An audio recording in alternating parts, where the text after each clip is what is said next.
Les invito, hermanos, a que oremos. Amado Dios y Padre, gracias, Señor, una vez más por el enorme privilegio, el maravilloso privilegio de poder estar en tus atrios, de poder congregarnos, de poder venir, Señor, a escuchar tu palabra, a cantar himnos a tu nombre, Señor. Por favor, Padre amado, te rogamos hoy como grey necesitada que nos asistas con tu Santo Espíritu, que al escuchar este sermón, Señor, tú permitas que las verdades maravillosas, profundas de tu palabra podamos apropiarnos y podamos, Señor, escribirlas en nuestro corazón, no solo para recordarlas, Señor, sino también para ponerlas por obra. Por favor, ayúdame a mí a poder exponer tu palabra de una manera fiel, que me guardes, oh Señor, de la herejía y que permitas que tu pueblo, que tu iglesia aquí reunida pueda ser, Señor, altamente edificada, exhortada, consolada, animada, Señor. Todo esto te lo pedimos en el nombre precioso de nuestro Señor y Salvador Jesucristo, que vive y reina por los siglos de los siglos. Amén.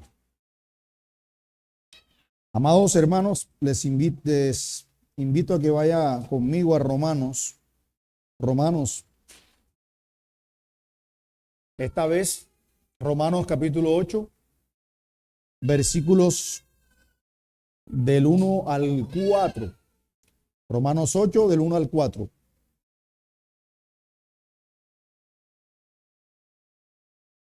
Leo para ustedes la bendita palabra del Señor. Como siempre, les pido el favor que si lo encontró, se ponga de pie para que juntos reverenciemos la palabra del Señor. Dice Romanos capítulo 8, versículos 1 al 4. Ahora pues, ninguna condenación hay para los que están en Cristo Jesús, los que no andan conforme a la carne, sino conforme al Espíritu. Porque la ley del Espíritu de vida en Cristo Jesús me ha liberado o me ha librado de la ley del pecado y de la muerte. Porque lo que era imposible para la ley, por cuanto era débil por la carne, Dios, enviando a su Hijo en semejanza de carne de pecado, y a causa del pecado, condenó al pecado en la carne, para que la justicia de la ley se cumpliese en nosotros, que no andamos conforme a la carne, sino conforme al Espíritu. Amén. Pueden tomar asiento, hermanos. Hasta acá nosotros, hermanos, por la misericordia del Señor, hemos venido caminando juntos por esta carta a los romanos, y cada paso nos ha permitido de alguna manera ver con más claridad la grandeza inmesurable del Evangelio. Pablo nos ha dado una presentación Pablo no nos ha dado de alguna forma una presentación superficial de la fe, sino que nos ha llevado paso a paso al corazón mismo de la obra de Dios en Cristo. Nosotros hasta acá hemos visto muchas verdades doctrinales que vale la pena recordar de manera rápida, ya que vamos a entrar en una nueva sección al inicio de este capítulo 8. En los primeros capítulos nosotros estudiamos el diagnóstico más profundo y honesto sobre la raza humana. ¿Cuál es ese diagnóstico? Pues que todos hemos pecado, que todos estamos bajo pecado, que nadie puede justificarse por sus propias obras y que la ley, aunque es justa, santa y buena, jamás puede salvar. Y cuando estudiamos esto en los primeros capítulos, por supuesto, entendimos que no tenemos excusa. Estas verdades nos dejan sin excusa, nos dejan sin defensas, nos dejan sin máscaras delante de Dios. Después, en los capítulos 4 al 5, el apóstol Pablo nos mostró la roca firme de la salvación. ¿Y cuál es esa roca firme de la salvación? La doctrina de la justificación por la fe.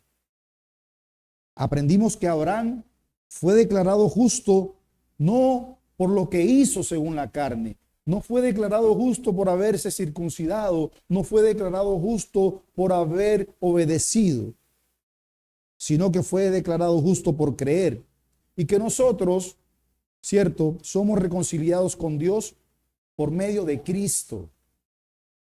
Y de esa manera obtenemos paz con Él. Obtenemos esperanza firme y el amor de Dios que ha sido derramado en nuestros corazones. Eso vimos en el capítulo 4 y 5. Luego en el capítulo 6 vimos que esa salvación no solo se declara o no solo trata de declararnos justos, sino que de alguna manera genera una transformación en nosotros, una transformación radical en la vida. ¿Por qué? Porque en ese capítulo 6 aprendimos que nosotros morimos al pecado, resucitamos a una vida nueva y por lo tanto ya no podemos vivir bajo la esclavitud que antes nos dominaba. En el capítulo 7 el apóstol Pablo nos muestra algo que todos sentimos profundamente y es, por supuesto, esa lucha interna que todos tenemos como creyentes. Todo el que está unido a Cristo vive una guerra interior. Aprendimos que aún siendo libres, porque Cristo nos ha libertado, aún siendo regenerados, todavía, hermanos, batallamos contra el remanente de pecado que mora en nosotros. Escuchamos ese grito que todos en algún momento seguramente hemos también dicho: miserable de mí, como lo dijo el apóstol Pablo, ¿quién podrá librarme de este cuerpo de muerte? Así que el apóstol Pablo nos llevó de alguna manera a mirar frente a frente esa batalla. No, por supuesto, lo hizo para que su audiencia se desesperara, sino para conducir a su audiencia a la respuesta correcta, que es dar gracias a Dios por Jesucristo, Señor nuestro. Y ahora, con esta lucha resonando en nuestro oído y en nuestros corazones, en ese capítulo 8 que acabamos de leer y que vamos a estudiar hoy, Pablo nos hace el anuncio que llena nuestras almas de esperanza. Ahora pues ninguna condenación hay para los que están en Cristo Jesús. Aquí, hermanos, comienza un antes y un después. Aquí comienza una nueva sección de la carta. Porque si Romanos 7 de alguna manera nos mostró nuestra lucha, Romanos 8 nos mostrará la victoria. Si Romanos 7 nos mostró la debilidad nuestra, la debilidad humana, Romanos 8 nos mostrará el poder del Espíritu Santo que mora en nosotros. Si vimos en Romanos 7 cómo nos mostró la miseria de nuestra carne, pues en este capítulo 8 nos va a mostrar la seguridad eterna que solo podemos tener en Cristo, no en nuestras fuerzas, en Cristo. Por esa razón, hermanos, nuestro sermón en la mañana de hoy lo he titulado Ninguna condenación. Ninguna condenación. Y vamos a desarrollarlo bajo 3 epígrafes. En primer lugar, versículo 1, ninguna condenación hay para los que están en Cristo Jesús. En segundo lugar, una nueva libertad tenemos en Cristo, versículo 2 al 3. Y por último, versículo 4, esa nueva libertad nos da también y nos lleva a una nueva vida, versículo 4. Esos serán nuestros 3 epígrafes. Así que miremos nuevamente el versículo 1. Ninguna condenación, dice Pablo. Ahora pues, ninguna condenación hay para los que están en Cristo Jesús, los que no andan conforme a la carne, sino conforme al Espíritu. Pablo comienza con esa palabra ahora. Hermanos, esa palabra es importante porque obra como si fuese una bisagra del antes y el después. Ahora, esa palabra no es decorativa, sino que significa que algo ha cambiado, algo de lo que hemos visto desde el principio hasta el capítulo 7, dice ahora algo ha cambiado de manera definitiva. Algo que no era antes y que tampoco puede revertirse. Ese ahora es el resultado de todo lo que Pablo ha explicado desde el capítulo 1 hasta el capítulo 7. Él nos dijo en los primeros capítulos, como lo vimos, que ahora que hemos sido justificados, ahora que fuimos unidos a Cristo, ahora que ya no estamos bajo la ley, ahora después de todo ese clamor miserable de mí, viene la respuesta. Ahora Cristo nos libertó. Ninguna condenación hay para los que están en Él. Y ese ahora, mis hermanos, en nuestra vida práctica separa. ¿Qué separa? Separa nuestra vieja vida de nuestra nueva vida. Tu condenación pasada de tu seguridad presente. Tu esclavitud del pecado a tu libertad en Cristo. Si estás en Cristo, tu historia cambió para siempre. Tu historia ya no es la misma. Así que no importa cómo viviste, no importa el peso de tu pasado, no importa incluso cuán profundo haya sido tu caída.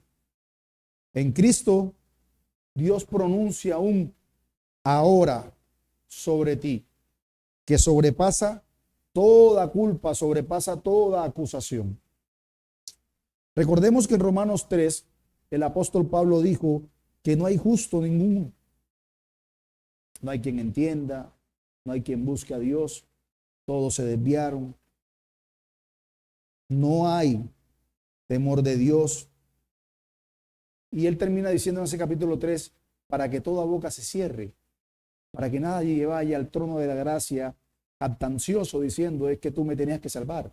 No, todos estaban bajo condenación.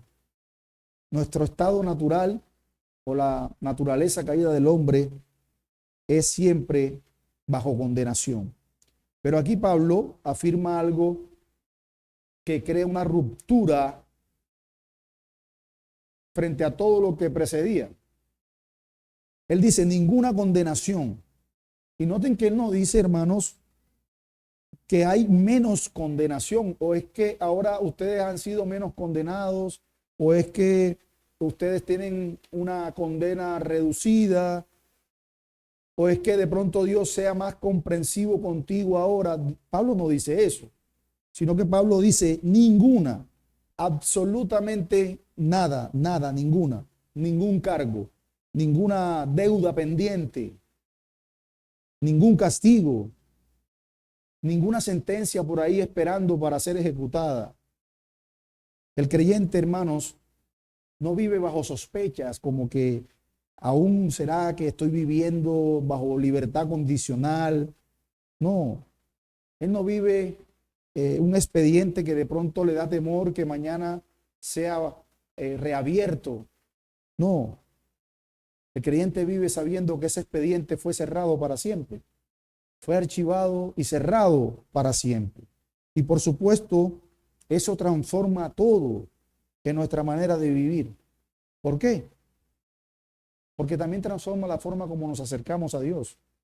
No es lo mismo acercarnos a Dios sabiendo todo lo culpable que somos que acercarnos a Dios sabiendo que hemos sido perdonados. Transforma todo. Transforma incluso también cómo enfrentamos nuestras luchas, nuestras tentaciones. Transforma nuestra manera de vivir. Ahora bien, ¿para quiénes es la promesa? ¿Cuál promesa? Esta, que no hay condenación. Pablo es claro en decir que esa promesa es exclusivamente para los que están en Cristo Jesús. Es decir, que esa promesa gloriosa, hermanos, no es universal. No es para todos. No es para todos. Dice, exclusivamente para quienes, para los que están en Cristo Jesús. No dice, no hay ninguna condenación para aquellos que son buenas personas. No hay ninguna condenación para aquellos que son religiosos. No hay ninguna condenación para aquellos que tratan de cambiar sus vidas. No. Esto no se trata de moralidad. La promesa es solo para los que están en Cristo Jesús. Pastor, ¿y qué significa estar en Cristo Jesús? Bueno, estar en Cristo significa unirnos a Él por medio de la fe. Significa abrazarlo como nuestro Señor y Salvador. Significa descansar en su justicia, no en la nuestra. Significa confiar en su sangre, no en nuestro desempeño. Significa, en pocas palabras, hermanos, renunciar a toda pretensión de salvarnos por nuestros propios medios. Eso significa. Y lo más impresionante es que Pablo menciona esta palabra en Cristo más de 160 veces en todas sus cartas. Imagínense lo importante y lo central de esta doctrina de la unión con Cristo para el apóstol Pablo. ¿Y saben por qué lo menciona tantas veces? Porque estar en Cristo es el centro de la salvación. Un cristiano no es alguien que simplemente cambió de conducta, alguien que era malo, hacía cosas malas y ya no las hace. No. Nosotros lo hemos explicado muchas veces desde este púlpito. Estar en Cristo es alguien que ha sido unido espiritualmente a Él, de tal manera que su muerte es nuestra muerte al pecado y que su resurrección es nuestra resurrección para una nueva vida.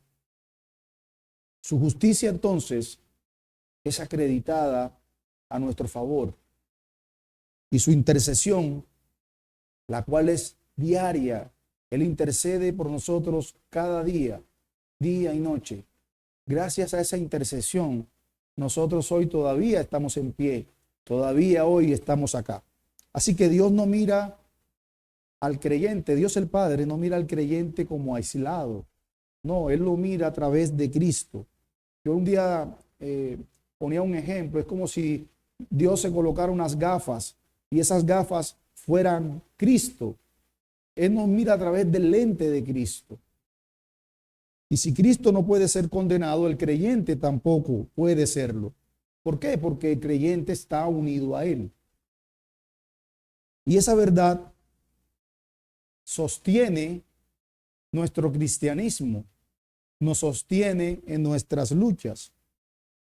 Porque lamentablemente hay muchos hermanos que viven luchando, aún siendo regenerados, aún conociendo la doctrina de la justificación por la fe, aún de alguna manera sabiendo que son libres, aún viven vidas con muchísima culpa, aún no se han perdonado ellos mismos, sufren por las fallas del pasado, sufren por el pecado persistente, sufren por muchas cosas, porque simplemente se han negado a olvidar o a perdonar, porque Cristo ya los perdonó. Y aunque conocen esa doctrina maravillosa, insisto, viven como si Dios todavía los tuviera en un periodo de prueba, como si los tuviera en observación, como que estoy aquí, ¿será que paso o no paso el examen? Así, hermanos, viven muchos hermanos. Pero el Evangelio nos dice, Dios te dará una nueva oportunidad para ver si mejoras. Claro que no. El Evangelio no nos dice eso. El Evangelio nos dice, ninguna condenación hay para los que están en Cristo Jesús. El Evangelio no nos dice, ven y que te voy a evaluar para ver cómo estás o para ver si pasas el examen. El Evangelio nos dice, ninguna condenación hay para los que están en Cristo Jesús. Pastor, ¿y qué significa eso en la práctica? Significa, hermanos, que tu seguridad no depende de tu rendimiento espiritual. Tu estatus hoy no depende del sacrificio tuyo, sino el de Cristo. En la práctica significa que tu aceptación no es basada en tus logros, en tus méritos, en tus victorias, sino en los logros, en los méritos y en la victoria de Cristo. Por supuesto, también significa que tu paz, esa que a veces perdemos, tu paz no depende de tu constancia, sino de la fidelidad eterna a Cristo. Entonces, cuando el enemigo de nuestras almas nos acuse, nos susurra al oído, como siempre lo hace, y siempre lo hará hasta que el Señor venga en su gloria, susurrándote: no eres creyente, eres hipócrita, dices que eres cristiano y mira que haces esto, a quien engañas, tú no eres creyente. Todo el tiempo nos susurra eso el enemigo de nuestras almas al oído. Pero cuando eso suceda, hermanos, no respondamos con nuestras promesas, respondamos con la cruz. Recuerda siempre, Cristo fue condenado en mi lugar y gracias a Él no hay condenación para mí. Siempre recuerda eso, Cristo fue crucificado en mi lugar, Él fue condenado en mi lugar y gracias a Él yo no soy condenado. Por eso, esa gran verdad transforma la forma como debemos vivir la vida. Un creyente que entiende Romanos 8:1, hermanos, es un creyente que se acerca a Dios sin miedo. Confiesa su pecado sin huir. Lucha sabiendo que la victoria ya pertenece a Cristo. Por supuesto, obedece no para lograr algo, como muchas veces nosotros pretendemos obedecer para ver si logramos algo. No, obedecemos movido por la gratitud, porque ya Jesús lo hizo todo. No por temor. Empiezas a amar porque ya eres amado. No a amar para ser amado. Así que la seguridad que tenemos en Cristo está muy lejos, en verdad, de ser malinterpretada como libertinaje, hermanos. Sino que esa libertad produce adoración, no libertinaje. Produce gozo santo, produce obediencia verdadera. Ahora bien, debemos recordar también entonces que si los que están en Cristo no están en condenación, entonces los que están sin Cristo sí lo están. La diferencia entonces no está en que unos se portan bien y los otros se portan mal. La diferencia entonces es estar o no estar en Cristo. Nuestro Señor Jesucristo lo dijo claramente en Juan capítulo 3, versículo 18. El que cree en mí no es condenado. Pero luego dice, pero el que no cree ya ha sido condenado. Si alguien no está en Cristo, no necesita terapias para mejorar su vida. No necesita 10 formas para cambiar y transformar tu vida. No necesita 10 métodos para ser exitoso. No. El que está sin Cristo necesita desesperadamente a un Salvador. Y el Señor dice en Mateo capítulo 11, versículo 28, venid a mí, todos los que están cargados y trabajados, y yo os haré descansar. ¿Y cómo sabremos si el Señor nos recibirá? El Señor dice en Juan capítulo 6, versículo 37, el que a mí viene, no lo echo fuera. Pero le pregunto a aquel que está sin Cristo, ¿has ido a Cristo? ¿Has ido a Él? ¿Has ido a Él? Porque la condenación no se disipa con esfuerzos humanos. mucho menos huyendo de Cristo. La condenación se disipa es huyendo hacia Cristo en arrepentimiento y fe. Y es así únicamente como obtendremos la verdadera libertad. Y eso también nos conecta, hermanos, con nuestro segundo punto. Una nueva libertad. Versículos 2 y 3. Dice Pablo: porque la ley del Espíritu de vida en Cristo Jesús me ha librado de la ley del pecado y de la muerte. Porque lo que era imposible para la ley, por cuanto era débil por la carne, Dios, enviando su Hijo en semejanza de carne de pecado, y a causa del pecado condenó el pecado en la carne. Es interesante, hermanos, porque el apóstol Pablo, luego que nos muestra en ese primer versículo que Cristo nos libera de la culpa a través de declararnos justos, ¿cierto? En estos dos versículos, Pablo nos muestra que no solo nos justificó y nos libertó, sino que también nos libertó del dominio del pecado. Es decir, que no solo somos declarados justos, sino que también vamos a ser capacitados para poder vivir de manera distinta, de una manera nueva. Pero vamos por partes, porque aquí Pablo explica cómo Dios hace posible lo imposible. Pablo habla de que existen dos leyes, dos poderes, por decirlo de esa forma, que gobiernan la vida humana.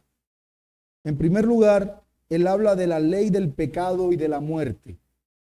Pero cuando Pablo se refiere a ley del pecado, lo usa de manera distinta como si hablara de la ley de Moisés. Cuando Pablo habla de esa ley del pecado y de la muerte, está hablando de ese principio dominante, de ese principio gobernante que tiene la naturaleza caída y el pecado. Es ese poder del pecado que controla a todo aquel que está lejos de Dios. Y el apóstol Pablo ya nos lo había explicado antes cuando estudiamos el capítulo 6 y el capítulo 7. Pablo decía, por ejemplo, que el querer en mí, el querer el bien está en mí, pero no el hacerlo. ¿Qué es eso? Es esa ley del pecado y de la muerte que busca de alguna manera posicionarse, que busca de alguna manera dominar. Pablo decía, por ejemplo, en Romanos capítulo 7, versículo 20, el pecado que mora en mí. Así que lo que significa entonces cuando Pablo habla de esa ley de la muerte y del pecado, significa que el pecado no solo es algo que hacemos, no solo es algo que cometemos, sino que también el pecado es un amo que esclaviza. Es un amo tirano que esclaviza. Y esta ley del pecado, dice Pablo, conduce inevitablemente a la muerte espiritual, emocional y eterna. Esa es la primera ley que Pablo menciona aquí. Noten cómo dice. Lea conmigo una vez. Porque la ley del Espíritu de vida en Cristo me ha liberado de la ley del pecado y de la muerte.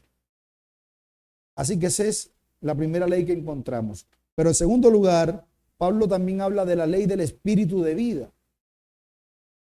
Que a diferencia de la ley del pecado y la muerte, esta es la fuerza gobernante del Espíritu Santo en el creyente. Y esa fuerza gobernante no solo te da vida, te da poder, hermano. Te da poder. No solo te salva, sino que te libera, te fortalece.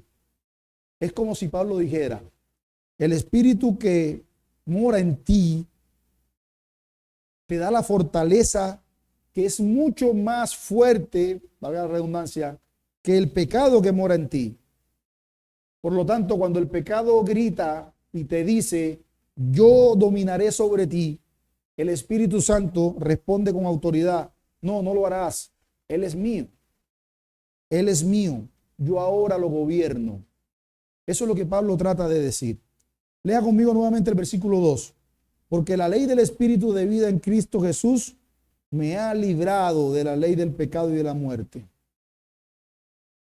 Y noten que está en tiempo presente, continuo. Él dice, me ha librado, no está diciendo, me está librando, como si fuera un proceso. Tampoco dice, me librará, como si fuera algo futuro. Dice, me ha librado, tiempo perfecto, es una acción determinada, es un resultado continuo. Y eso significa, mis hermanos, que esa liberación no está en proceso, no está en proceso, sino que está consumada. Lo que está en proceso ahora, sí, es nuestra santificación. Eso sí está en proceso. Es ese crecimiento, esa madurez que todo creyente está llamado a vivir. Pero nuestra libertad del dominio del pecado fue sellada por Cristo, fue consumada, fue aplicada por el Espíritu Santo en el momento en que fuiste regenerado, en ese preciso momento y para siempre. Y eso significa entonces que cuando enfrentamos la tentación, ya no debemos pensar y luchar como si fuésemos esclavos, sino como un hombre o una mujer libre. Y Pablo nos explica por qué necesitábamos de esta nueva libertad. Noten el versículo 3. Dice Pablo, porque lo que era imposible para la ley, por cuanto era débil por la carne. Ya nosotros hemos hablado bastante a lo largo de esta serie sobre la ley. Sabemos que es justa, santa y buena, pero la ley, hermanos, no puede cambiar el corazón. La ley no puede dar nuevos deseos. La ley no puede romper cadenas. La ley mucho menos puede producir obediencia verdadera. La ley no puede hacer eso. La ley, hermanos, no puede transformar la naturaleza caída. Eso no lo puede hacer la ley. Recuerden, la ley te ordena, pero la ley no te capacita. La ley te muestra, pero la ley no te muestra la enfermedad, pero no te da la cura. La ley revela el pecado, pero no lo vence.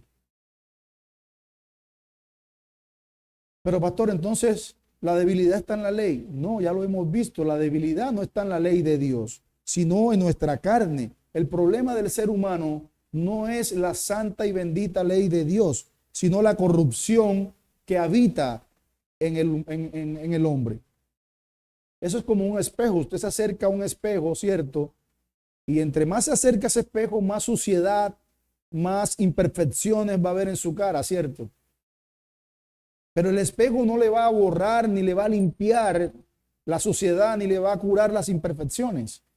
Bueno, de la misma manera, eso es lo que hace la ley, revela el pecado, pero no puede limpiarlo. Por eso Dios, hermanos, nos dio algo mucho más grande que mandamientos. El Señor, el Dios del cielo, nos dio a su Hijo y nos dio a su Santo Espíritu. Dios hizo lo que nosotros no podíamos hacer. Note nuevamente el versículo 3. Porque lo que era imposible para la ley, por cuanto era débil por la carne, Dios no envió un ángel. ¿Enviando a quién? A su Hijo, en semejanza de carne de pecado, a causa del pecado, condenó al pecado en la carne. ¿Saben qué significa eso, hermanos? Que la salvación no comenzó cuando nosotros buscamos a Dios. La salvación comenzó con Dios buscándonos a nosotros. El Padre envía a su Hijo en un acto soberano de amor eterno. Hermanos, si se nos olvida, porque Dios envió a la segunda persona de la Trinidad, dejó su trono celestial, dejó su gloria y asumió nuestra carne, asumió la terrible humillación para el Dios eterno, la terrible humillación de hacerse como nosotros, pero sin pecado, claro está. Porque Cristo es verdaderamente humano, pero perfectamente santo. ¿Y sabe por qué lo hizo? Lo hizo para poder representarnos, porque dice claramente en Hebreos capítulo 2, versículo 17, que el que nos iba a redimir tenía que ser igual en todo a los que iba a salvar o a los que iba a redimir. Por eso Dios nos envió un ángel. Nosotros no somos ángeles. Envió a su Hijo. ¿Y saben por qué, hermanos? ¿Cuál fue la razón? ¿Saben por qué lo hizo? Por nuestro pecado. Por nuestro pecado. Él vino a salvarnos. No nos equivoquemos. Muchas personas estudiosas de las Escrituras han terminado en un liberalismo diciendo que Cristo fue solo un buen maestro, un hombre inspirador. No nos equivoquemos. Él no solo vino a enseñar, Él no solo vino a inspirar, Él vino a morir sustitutivamente por nosotros. Él vino a morir en una cruz. Por eso Pablo dice que Él condenó al pecado en la carne. Cristo fue condenado. ¿Para qué? Para que nosotros fuéramos absueltos o justificados. Para que nosotros no fuéramos condenados. En su cuerpo santo sobre la cruz, Dios ejecutó esa sentencia del pecado. La condenación entonces que tú y yo debíamos padecer cayó sobre él. Por eso Pablo dice, ninguna condenación hay en los que están en Cristo. No porque Dios haya ignorado nuestros pecados, porque a estas alturas, hermanos, todavía hay quienes no han entendido esto. Creen que los que están en Cristo, entonces Dios el Padre mira como más o menos sus pecados. Él no ignoró nuestros pecados. Él los castigó en Cristo. Sí, todas esas mentiras que hemos dicho, todas las suciedades que hemos hecho, todos los pecados que hemos cometido, toda esa suciedad que hemos hecho, Dios la castigó en Cristo.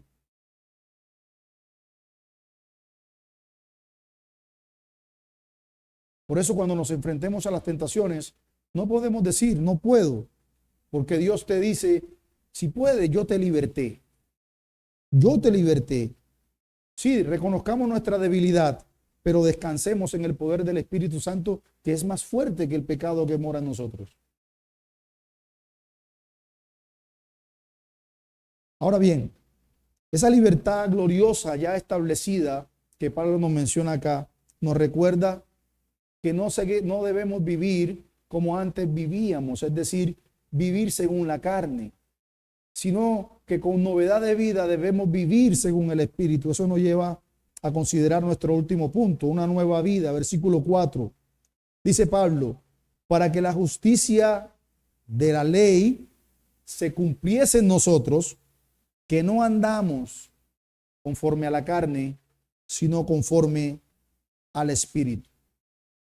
Hay algo que no podemos olvidar y es que la salvación, cuando hablamos de la justificación por la fe, no solo es un acto jurídico, sino que también es una transformación profunda, es una transformación práctica.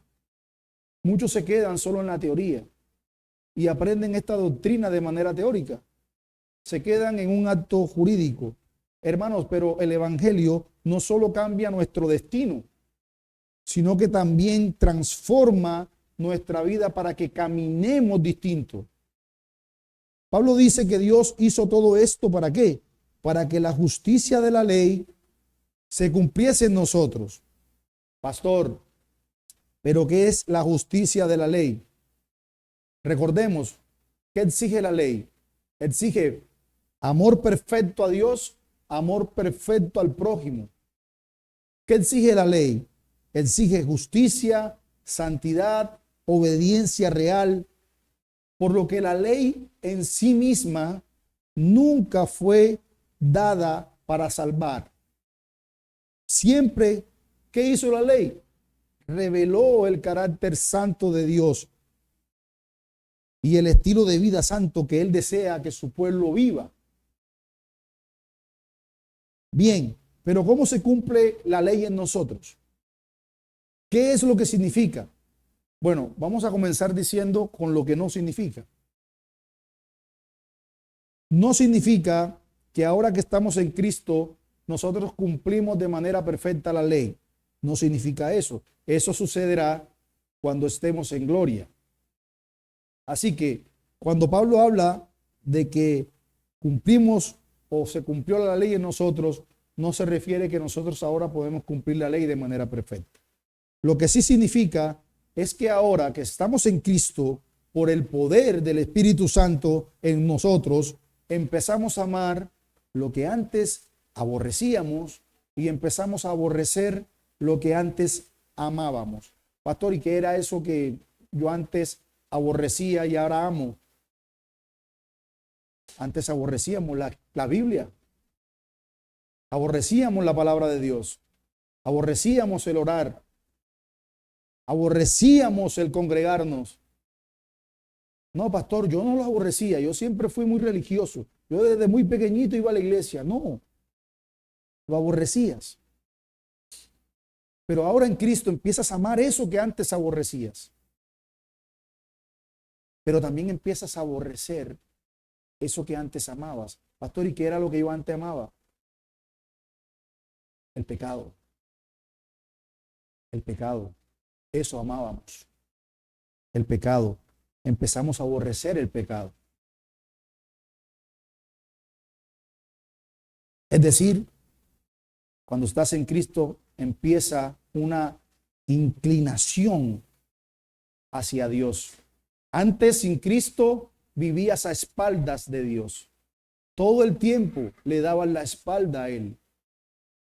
Pero ahora en Cristo cambias y le das frente, le das cara a Dios y la espalda al pecado.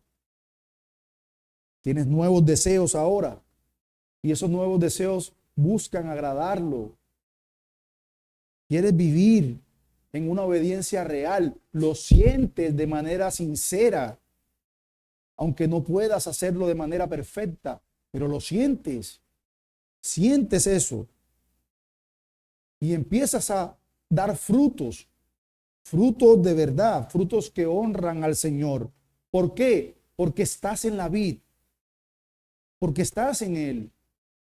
Recuerda, el Señor dice, todo el que permanece en mí da y lleva fruto, pero apartados de mí o lejos de mí, nada podéis hacer.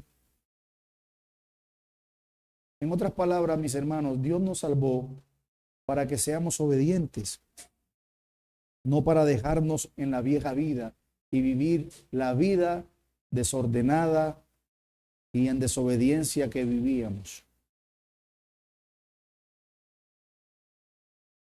No nos quedemos solo con la etapa de que la salvación implica justificación y anulamos santificación. No, son dos cosas que vienen juntas. Dios nos declara justo, pero también nos santifica. Y esa santificación es un proceso. Es un proceso.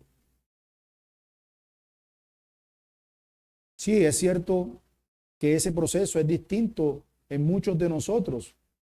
Unos quizás van siendo santificados mucho más que otros. Pero eso lo da el Señor. Pero de alguna u otra forma, todo el que está en Cristo está en ese proceso de santificación. Porque la vida cristiana no se vive según la carne. No se vive. Noten una vez más el versículo 4. Para que la justicia de la ley se cumpliese en nosotros, que no andamos conforme a la carne, sino conforme al Espíritu. Andamos. Ese andar, hermanos, significa eso, vivir diariamente, tomar decisiones, pensar, sentir, dirigir nuestra voluntad. Andar conforme a la carne es precisamente vivir dominado por todas esas pasiones, dominado por todos esos impulsos que antes nos controlaban. Pero andar según el Espíritu es ya no vivir gobernados bajo esa naturaleza pecaminosa, no dominados por esos deseos del corazón no regenerado. Ahora en Cristo ya vivimos bajo otra dirección. Ya no somos arrastrados porque lo que antes nos controlaba ya no es. Ya no somos esclavos. Ya no somos esclavos del enojo. Ya no somos esclavos de la lujuria. Ya no somos esclavos de la ansiedad. Ya no somos esclavos de la codicia, del orgullo. No somos esclavos de la amargura. No. Pastor, pero si eso es así, ¿por qué todavía peco? Pecamos, hermanos, porque esto no significa que la carne haya desaparecido. La carne no desapareció.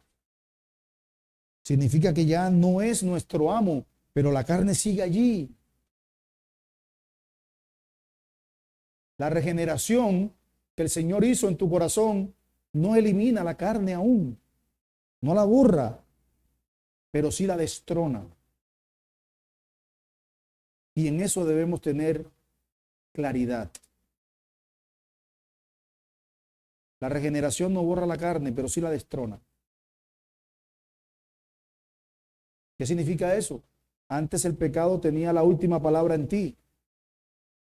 Tomaba las decisiones por ti, pero ya no más. Ahora el Espíritu Santo de Dios es quien tiene la última palabra en nosotros, en esta tu nueva vida. Recuérdalo, tu nueva vida. Nosotros que no andamos conforme a la carne, sino conforme al Espíritu. Y saben algo importante, hermanos, esa es la frase más relevante de ese versículo, sino conforme al Espíritu. Porque conforme al Espíritu es o significa que estás gobernado por Él. Él gobierna nuestro caminar. Él guía, Él fortalece, Él produce obediencia, Él transforma hábitos, Él ilumina la palabra de Dios para que sea lumbrera a nuestros pies. El Espíritu nos convence de pecado. Eso antes no sucedía. Nos revolcábamos en el pecado, sí, pero hoy nos convence de pecado y todo el tiempo trabaja en nosotros moviéndonos para que agrademos a Dios. El Espíritu Santo no es una fuerza activa como los enseñan los testigos de Jehová. No, no es una fuerza activa. El Espíritu Santo es una persona divina que habita permanentemente en nosotros. No es que, pastor, cuando yo tenía el Espíritu Santo ya no lo tengo. No. El que está en Cristo, el Espíritu Santo de Dios, mora permanentemente en él.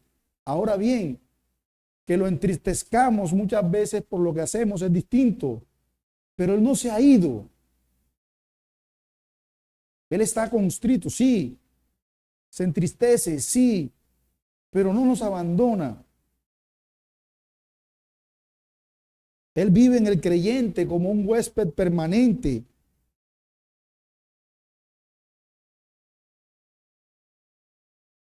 Que nos conduce a vivir con frutos que agradan al Señor.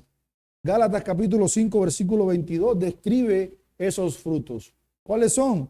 Amor, gozo, paz, paciencia, benignidad, bondad, fe, mansedumbre, templanza. Todos esos frutos, hermanos, no son merecimientos, son el resultado de la obra del Espíritu Santo en nosotros. No es algo que podamos producir sin Él.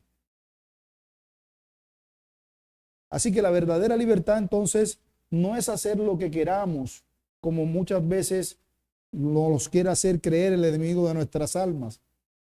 Ah, tú eres libre porque haces lo que se te da la gana. Eso es mentira. La verdadera libertad es hacer lo que le agrada a Dios.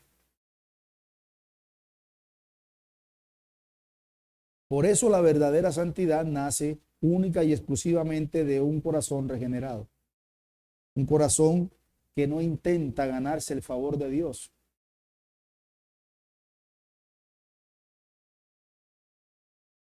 Repito, es verdad que en la santificación no todos los creyentes avanzan al mismo ritmo, pero todos avanzan. Todos avanzan. Unos quizás a 10 kilómetros, otros a 15, otros a 20, otros a 100, otros a 120, pero todos avanzan.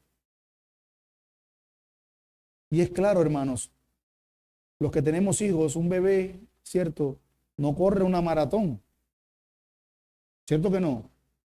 Pero un bebé va creciendo y algún día cuando crezca la correrá. Es igual en nuestra vida.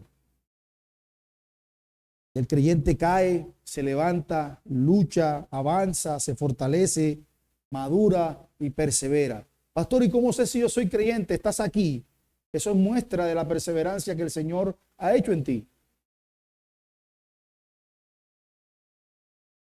La solución no es, dudo de mi salvación, no voy más a la iglesia.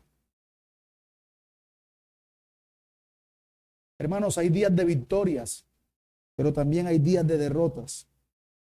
Pero el Espíritu Santo nunca deja de obrar en nosotros. La verdadera o la evidencia de la verdadera salvación no es la perfección. Por eso muchos se frustran. La evidencia de la verdadera salvación es que siempre seguimos una dirección que cada vez nos lleva más y más a Jesús. ¿Cómo vemos que un creyente madura? Cuando es menos autosuficiente y más dependiente. Allí encontramos madurez.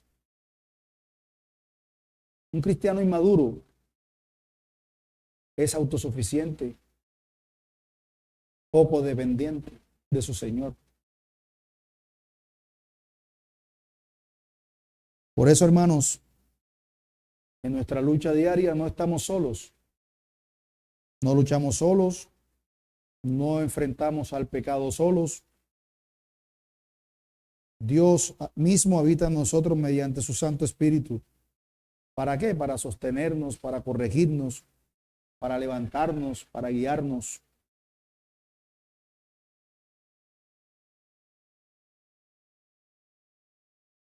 Todos los días, cuando nos levantemos, comencemos con un ejercicio. Y el ejercicio no es mirar nuestras imperfecciones, nuestras debilidades, que son muchas. Comencemos mirando la obra perfecta, maravillosa que Cristo hizo.